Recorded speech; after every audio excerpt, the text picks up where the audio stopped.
Ito yung tunay na eel mga kalaypoy. Ito yung pinaka-native talaga na eel. Yan. Mapapansin niyo, unlike doon sa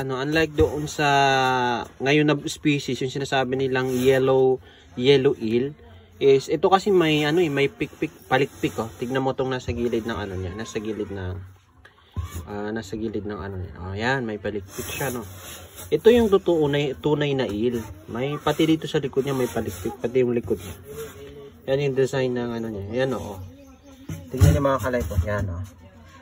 Yung kasi yung bagong invasive species ng eel sa atin na yellow, wala, parang patulis lang dito na walang palikpik.